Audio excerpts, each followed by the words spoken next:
Are you having trouble getting your car to move in reverse? Although fixing it might seem expensive, it isn't always. The transmission not going into reverse can be brought on by a wide variety of factors. We will discuss automatic transmission reverse problems in the first segment of the video. The second section is about the manual. Let's dive straight into it. It's the Car Problems YouTube channel. Subscribe and let's get started.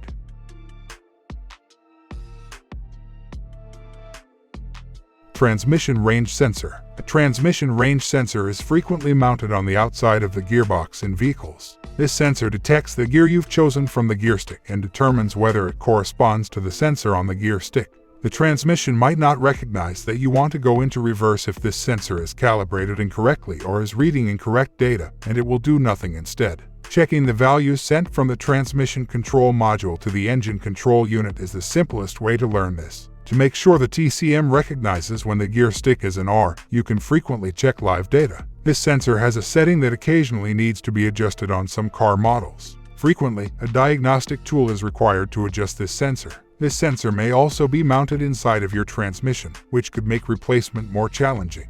Faulty valve body. The automatic transmission's valve body, along with other components, controls shifting and other operations. In your car, a bad valve body can result in a wide range of symptoms. Sometimes a shift solenoid, typically found in the valve body, can prevent your car from going into reverse. In some car models, you can replace the shift solenoid separately, but in others, you have to replace the entire valve body. Because valve bodies can be quite expensive, you should carefully diagnose them before deciding whether to replace them.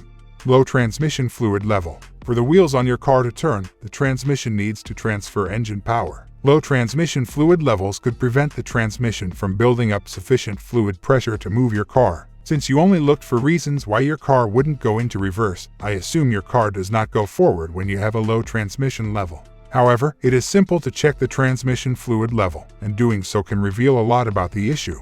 It might be time to replace the fluid if it appears extremely dirty and black. If there are any visible metal pieces in the fluid, your transmission may have been damaged. Gear lever sensor. Additionally, the gear stick informs the TCM of the selected gear. Even if your gear stick is in R, if the gear stick sensor indicates that your car is in neutral, the car won't move. The simplest way to determine this is to use a diagnostic tool to find out what data the transmission control module receives from the gear stick. In cases where the sensor and gear stick are integrated, the entire gear stick unit must be changed. However, some car models only use the transmission range sensor because they lack a gear stick sensor. To make sure you are not replacing any unnecessary parts, you must check this before making any repairs.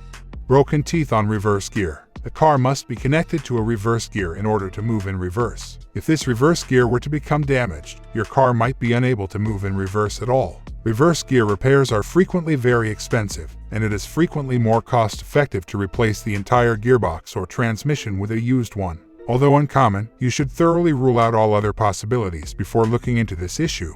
Faulty gear shifter mechanism. A broken shifter mechanism or broken shifter cables are the most typical causes of a manual transmission that won't shift into reverse. The gear shifter contains the shifter mechanism, which may also have adjustments. You might need to adjust the shifter if it hasn't been done in a while. If your gear shifter is adjustable, check your repair manual for instructions on how to install it. Faulty clutch. You do not want a faulty clutch to occur because it is frequently quite expensive to fix. Your shifting may become challenging if your clutch is broken. When the clutch is defective, it frequently affects all gears, though occasionally it may only affect reverse. If your vehicle is older and the clutch is pulled by a cable, you may need to adjust the cable in accordance with the recommendations in your repair manual. It may be a bad clutch that is to blame if you experience shifting issues in all gears and your clutch applies very slowly when you press the clutch pedal.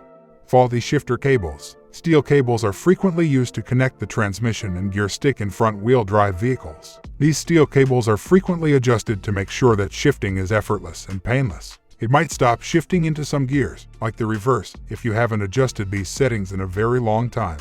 If you need information on making adjustments to these cables, consult your repair manual. The adjustment may occasionally be found in the gear shifter or at the shifter arm on the gearbox. However, some 4WD or rear-wheel drive vehicles do not have these cables because the shifter is connected directly to the transmission in these vehicles. Hope this information was helpful for you. If so, please press the like button and subscribe to the channel.